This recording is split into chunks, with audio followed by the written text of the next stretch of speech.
Boa noite, igreja. A graça e a paz. Mais um domingo, hein? Juntos, porém separados. Hoje, dia 29 de março, nosso segundo domingo sem podermos nos reunir como igreja e termos o nosso culto público. Mas estamos aqui, eu sozinho aqui, na minha sala. Hoje eu preferi fazer essa mensagem aqui da minha sala. E você aí, na sua casa, sentado, no seu sofá, ou diante do seu computador ou da televisão, e nós vamos estar juntos por alguns minutos. Vamos buscar a Deus. Meu desejo hoje à noite é que a palavra lida e explicada possa trazer encorajamento ao seu coração, despertar a sua fé e fortalecê-la, e também dar esperança. A palavra de Deus diz que aquilo que nos dá esperança alimenta cada vez mais o nosso coração no caminho, na certeza de que nós estamos juntos com o nosso Papai do Céu. Meus queridos, desde que esse vírus, coronavírus ou Covid-19, surgiu lá em Wuhan, na China, depois se espalhou pela Europa, América do Norte, América do Sul, e está aqui entre nós, ninguém está dormindo tranquilamente, não é mesmo? Há um medo generalizado, há pavor. As notícias da televisão não colaboram. As estatísticas sobre a quantidade de pessoas que já morreram ou que estão infectadas, o medo que tem sido espalhado, dizendo que nós vamos ser contaminados ou que vamos contaminar, a gente fica impedido de estar com os irmãos, a gente fica impedido de visitar, mas esse salmo hoje à noite tem como proposta para nós entender que essa nossa situação não é única. Outras pessoas já passaram por situações muito semelhantes, às vezes até pior do que a nossa, mas buscaram a Deus. E o Salmo 42 e 43 falam sobre isso, o anseio do salmista de estar na presença de Deus. Eu penso que o salmista estava vivendo o seu momento de coronavírus. Ele estava também de quarentena. Nós vamos conhecer um pouquinho dessa história juntos. Mas o que eu quero que você reflita comigo, mesmo que você esqueça de tudo que eu te falar hoje à noite, eu quero dizer para você que o mais importante, a coisa mais grandiosa na nossa vida, não é contra quem lutamos, mas é ao lado de quem nós estamos na luta. Então, o meu desejo é que você possa parar e refletir sobre isso. Os inimigos vão surgir, as circunstâncias diversas vão surgir, mas isso não é a coisa mais importante. A coisa mais importante para mim, para você, é ao lado de quem nós estamos. Com quem nós estamos na batalha. Deixe-me ler o Salmo 42 para você. É um salmo, um poema, a letra de uma música que era cantada lá no templo, escrita pelos coraitas. Os coraitas eram uma tribo, um grupo de pessoas que cuidavam do louvor lá no templo em Israel. Eles ajudavam os judeus a louvarem a Deus.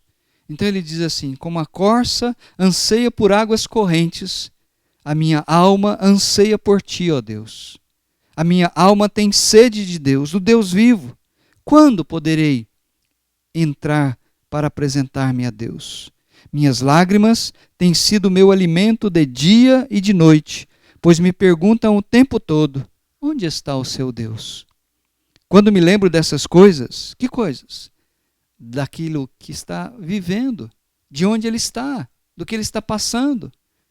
Quando me lembro dessas coisas, choro angustiado, pois eu costumava ir com a multidão, conduzindo a procissão à casa de Deus. Observa o tempo verbal. Eu costumava ir. Ele está se lembrando daquele tempo em que ele podia se reunir com os irmãos lá no templo. Podia conduzir esse povo a cantar louvores a Deus. Então ele diz: pois eu costumava ir com a multidão, conduzindo a procissão à casa de Deus, com cantos de alegria e de ação de graças entre a multidão que festejava. Por que você está assim tão triste, ó minha alma? Por que você está assim tão perturbada dentro de mim? Ponha sua esperança em Deus, pois ainda o louvarei. Ele é o meu Salvador e o meu Deus. A minha alma está profundamente triste. Por isso de ti me lembro desde a terra do Jordão, das alturas do Hermon, desde o monte Mizar. Um abismo chama outro abismo, ao rugir das tuas cachoeiras. Todas as tuas ondas e vagalhões se abateram sobre mim. Interessante, nesse verso 7, Davi ele está usando uma figura muito interessante, porque o monte Hermon era uma cordilheira e ali haviam fontes de água que davam início ao rio Jordão. E essas águas iam se juntando e formando ondas, cachoeiras e arrastando tudo pela frente. E é interessante que o salmista, ele usa esta figura, aquilo que ele está vendo, esta realidade das águas turbulentas, das ondas, como se ele estivesse vivendo esse momento. É como se ele estivesse dizendo, olha, eu estou quase que sendo submergido por essas águas. Eu estou quase afogando, os meus pés não têm segurança. Não é assim que nós falamos quando alguma coisa, uma notícia ruim, um problema se abate sobre a nossa vida, a gente não diz assim, nossa, eu fiquei sem chão. O salmista, ele está longe de Jerusalém. O salmista está longe do povo de Deus. O salmista, ele não pode conduzir o louvor do culto. Por isso ele está triste. Porque além de toda essa situação, os inimigos ainda zombam dele. Onde está o seu Deus? Os judeus não tinham um Deus físico para mostrar para ninguém. Os judeus não tinham estátuas, imagens, pelas quais eles podiam dizer, olha, esse é o meu Deus. Mas eles tinham no coração a certeza, o meu Deus está nos céus e tudo faz como lhe agrada. Tudo faz de acordo com a sua vontade. Então o salmista, ele está nos convidando nesse salmo a encher a nossa mente de Deus e das promessas de Deus e da palavra de Deus. Ele está dizendo, olha, eu não vou encher a minha cabeça com o coronavírus. Eu não vou encher a minha cabeça com as notícias da televisão. Eu não vou me abater. Eu estou reconhecendo o problema, mas eu não vou deixar que o problema tome conta da minha vida. É isso que ele está dizendo. Como que eu sei disso? Ele está dizendo lá no versículo 9, olha, eu vou dizer a Deus, minha rocha, por que te esqueceste de mim?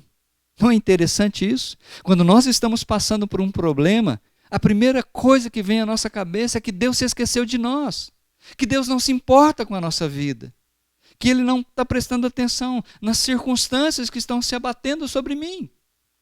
É isso que Ele está dizendo, por que te esqueceste de mim, ó Deus? Mas aí Ele para e Ele toma uma decisão. Ele diz, no mesmo versículo 9, por que devo sair andando, vagueando e pranteando, oprimido pelo inimigo? Por quê? Eu sou um crente. Eu creio no meu Deus. Por que eu vou deixar o coronavírus? Por que eu vou deixar as circunstâncias me abater, me destruir, me levar à depressão? Não! Ele está dizendo que não há motivos para que o crente seja abatido. Ele vai encher a sua cabeça de Deus e das coisas de Deus. Por isso ele falou à sua alma, por que você está abatida, por que você está perturbada? Põe a sua esperança em Deus. Meu querido, por isso eu escolhi esse salmo. Porque quando nós o lemos, nós identificamos com a situação do salmista. Põe a sua esperança em Deus, ele está dizendo, pois ainda o louvarei.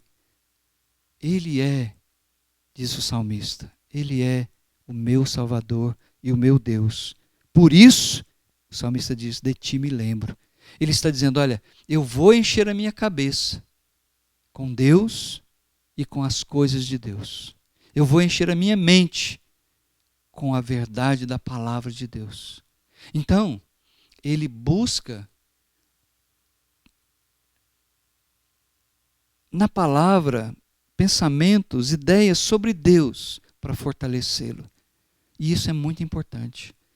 Diante da situação, seja ela qual for que você estiver passando, de tristeza, de sofrimento, de amargura, de decepção, são nesses momentos que pessoas falham com a gente, são nesses momentos de que a gente não tem mais chão, que nós precisamos erguer os nossos olhos, que nós precisamos saber que há um Deus no céu, que tudo faz de acordo com a sua vontade.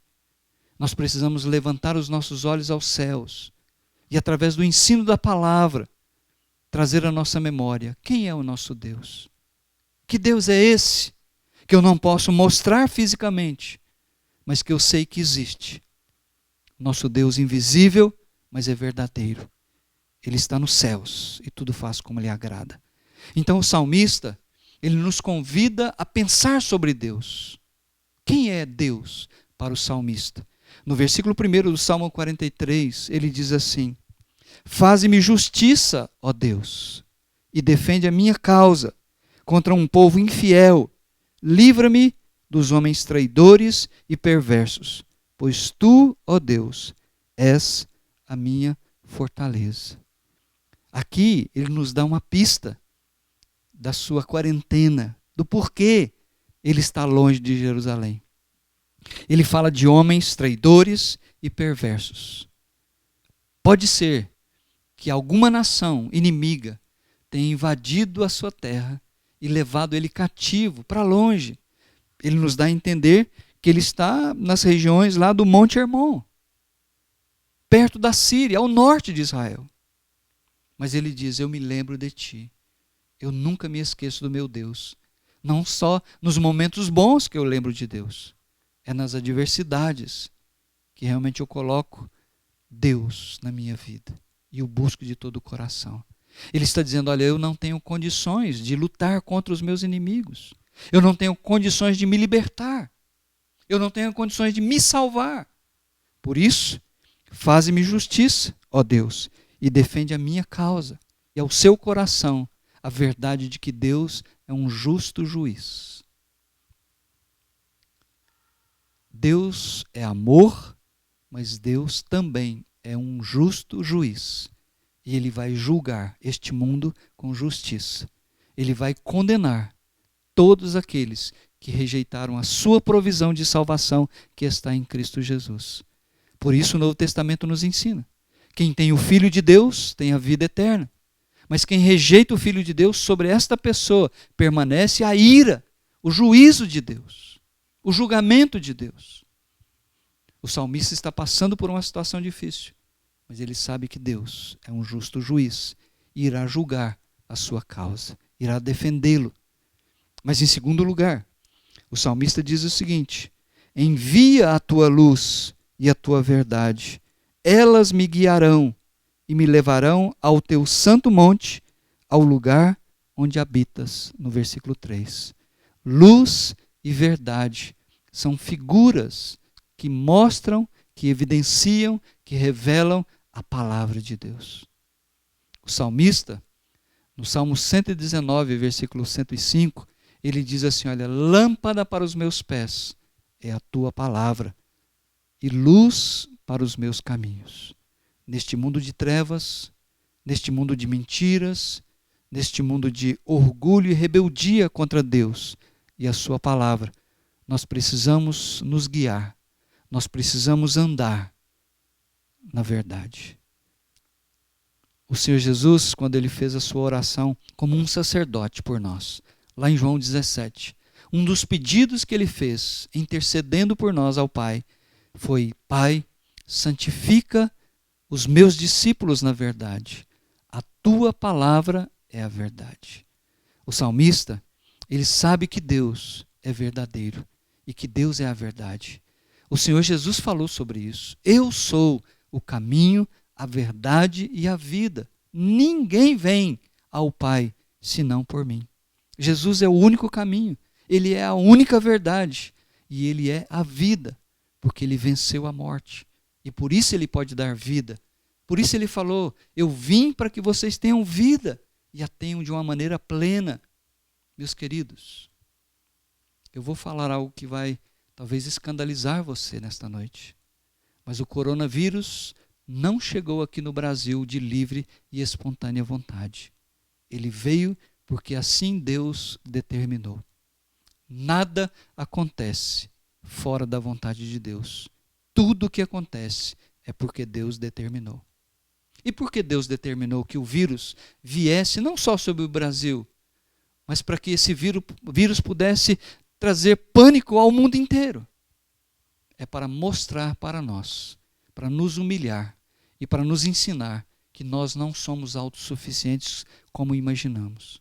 É para mostrar que nós precisamos de Deus, que a nossa sabedoria, a nossa capacidade política, o nosso dinheiro não vale nada diante de um inimigo tão pequeno, invisível, como esse vírus chamado de Covid-19. Deus quer nos humilhar para manifestar a sua graça e o seu grande amor ao coração de cada um de nós. Ele está nos chamando para Ele. Ele está dizendo, olha, a sua vida é muito breve, a sua vida não vale nada se não for vivida na minha presença. Porque não importa contra quem nós lutamos. O mais importante é ao lado de quem nós estamos. É por isso que Deus está nos humilhando hoje. Essas pessoas poderosas, essas pessoas cheias de inteligência, cheias de diploma, cheias de dinheiro, todos nós estamos encolhidos no nosso quarto, na nossa cama, na nossa casa, amedrontados, com medo de sair e de sermos contaminados por esse inimigo. O salmista está dizendo, venha para esse Deus Todo-Poderoso, Ele é um justo juiz. Venha para esse Deus que se revela a nós através da sua palavra, que é luz e é a verdade. E Ele é o libertador. Ele pode nos libertar dos inimigos. Ele pode nos libertar do coronavírus. Ele pode nos libertar do nosso medo. E em terceiro lugar, o salmista diz assim no versículo 4, do Salmo 43. Então, depois que eu experimentar o justo juízo de Deus, me absolvendo de todas as minhas culpas, depois que eu experimentar a libertação desse Deus que se revela através da sua palavra, então irei ao altar de Deus, a Deus, a fonte da minha plena alegria. Com a harpa te louvarei, ó Deus, meu Deus. O salmista tem plena confiança de que isso vai passar, de que é apenas um momento. Essa quarentena, esse momento em que ele foi levado como cativo, em que ele está sendo oprimido pelo inimigo, vai passar. Porque Deus é mais poderoso. Porque Deus é a fonte da sua satisfação. E Ele está dizendo, olha, eu irei. Eu vou voltar para Jerusalém. Eu vou ao templo. Eu vou oferecer sacrifícios de louvor a Deus. Com a minha harpa, com o meu violão, com a minha bateria, com o meu piano. Eu ainda vou levar cânticos de louvor e vou convidar o povo a se reunir e adorar a Deus. Porque Deus é a fonte da nossa satisfação. É isso que o salmista está dizendo. Meus queridos, a fonte da nossa satisfação não pode, não deve ser as coisas que nós buscamos. Por melhores que elas sejam, elas não nos dão segurança. Elas não trazem plena satisfação. Davi, o rei de Israel, no Salmo 16, ele falou isso. Ele diz, é na presença de Deus que há plenitude de alegria. É na presença de Deus que eu encontro verdadeira paz.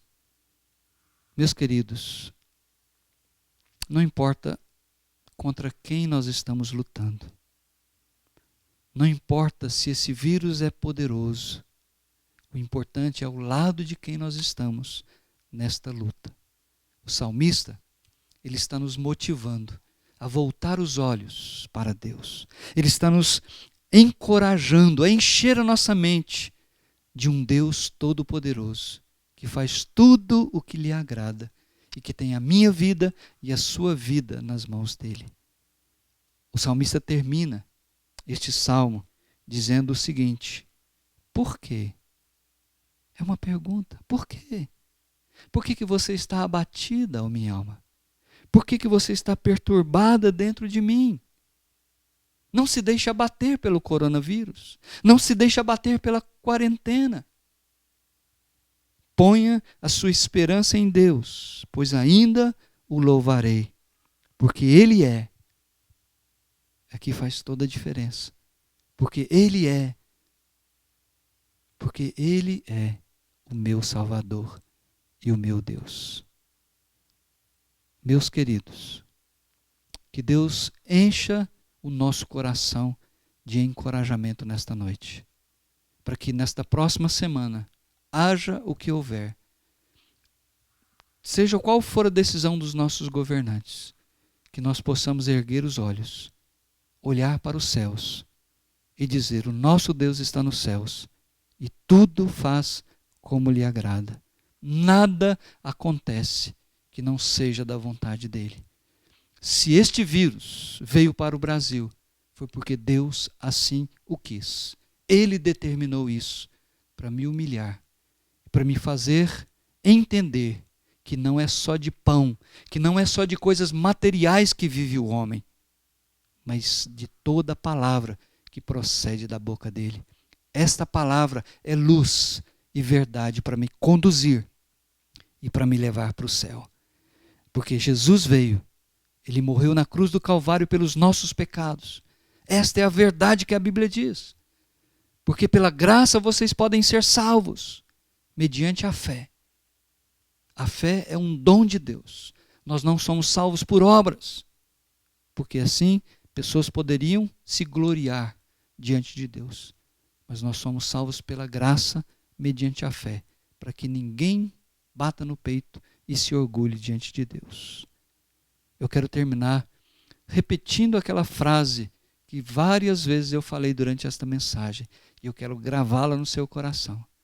A questão mais importante da vida, a questão mais importante da minha vida, da sua vida, não é o que nós obtemos, não é contra quem nós lutamos, não é o que fazemos, mas é ao lado de quem nós estamos. É ao lado de quem nós iremos terminar a nossa vida. E eu espero que seja ao lado do nosso Deus Pai, do nosso Deus Filho, o Senhor Jesus, e do nosso Deus Espírito Santo. Que Deus te abençoe e que Deus te fortaleça. Que nesta nova semana você seja encorajado. Ponha sua esperança em Deus, porque você vai louvá-lo, porque Ele é o único e suficiente Salvador. Ele é Deus. Amém? Que Deus abençoe a todos.